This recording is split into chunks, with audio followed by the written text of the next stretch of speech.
The Tvaris Arena was a monument to alien engineering, a massive, obsidian-walled labyrinth designed to test strength, endurance, and intellect. It had been undefeated for centuries. The fastest completion time in galactic history was 16 hours.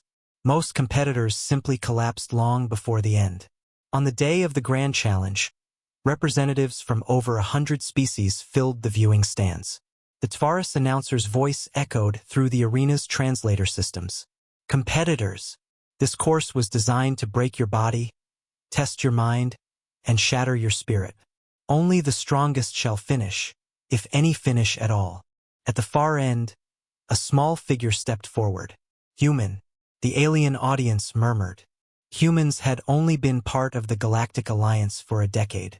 To most, they were seen as fragile primates, quick to talk, slower to act. The other contestants, towering insectoids, scaled reptilians, and multi-limbed brutes, towered over the lone human entrant. His name was Staff Sergeant Mason Hale, retired Special Forces. His combat record had been marked classified in the Alliance archives. But nobody here cared about his history. They only saw an underdog. The signal blared. The race began. The first section was a weighted endurance sprint, 3 kilometers of uneven ground under triple gravity. Alien contestants leaned forward, grunting under the load. Mason adjusted his pace, breathing through his nose, conserving energy. Where others strained, he moved with mechanical efficiency. By the time they reached the gravity field exit, half the competitors had slowed to a crawl. Mason jogged past them without looking winded. Next came the puzzle vault. 20 sliding walls, constantly shifting, required advanced spatial reasoning to navigate. Tvaris engineers had boasted that no species could solve it without hours of trial and error. Mason knelt for 30 seconds, tracing patterns in the dust with his finger. Then, without hesitation, he sprinted into the shifting maze. From the viewing platforms, the commentators began shouting, He's not stopping to think. He can't possibly." Mason emerged on the far side in less than 2 minutes. The obstacle order shifted in real time, a feature designed to destroy any memorized route.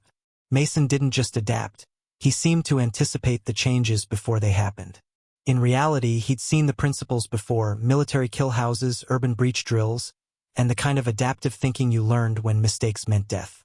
The third section was the Endurance Gauntlet, a corridor of spinning blades, plasma arcs, and hydraulic smashers. It wasn't meant to be run. Competitors crawled through slowly, resting between each hazard. Mason didn't slow. His footwork was precise, his timing perfect, his movements economical. When the first plasma arc lit up, Mason didn't flinch. He moved just as the power cycle dipped, knowing instinctively that no energy weapon could sustain constant fire without overheating. Every obstacle had a weakness. He found them instantly. The crowd was growing restless. At the 6-hour mark, most of the competitors were still only halfway through the second sector. Mason had already reached the final chamber, less than 20 minutes since he'd started. The last challenge was the Titan's Climb, a sheer, 60-meter wall coated in slick alien resin. The Tvaris engineers had made it intentionally grueling. Competitors usually reached it exhausted, their muscles trembling. Mason didn't wait to recover. He chalked his hands from the small pouch on his belt, brought not for luck, but because soldiers prepared for everything. He scaled the wall in bursts, using his momentum to swing from one narrow grip to another. His breathing stayed steady. When he hauled himself over the final ledge, the arena erupted. Not in cheers, but in stunned silence. 23 minutes, 32 seconds. The announcer stammered, "Touch this. This cannot be." Mason stood calmly at the finish line, his shirt damp but his expression casual. He looked up at the crowd and spoke into the translator mic. "You built this for endurance. You forgot about efficiency." The Tvaris engineers huddled together, their mandibles twitching in disbelief. The course had been designed to tax physiology. They had never considered that a human, adapted to thousands of years of problem-solving under survival pressure, might approach it like a mission rather than a marathon. The other competitors were still miles behind. Mason adjusted his gear, gave a small two-finger salute, and walked out of the arena as if he'd just finished a casual jog. For centuries, the Tavares Arena had been a place of struggle and humiliation.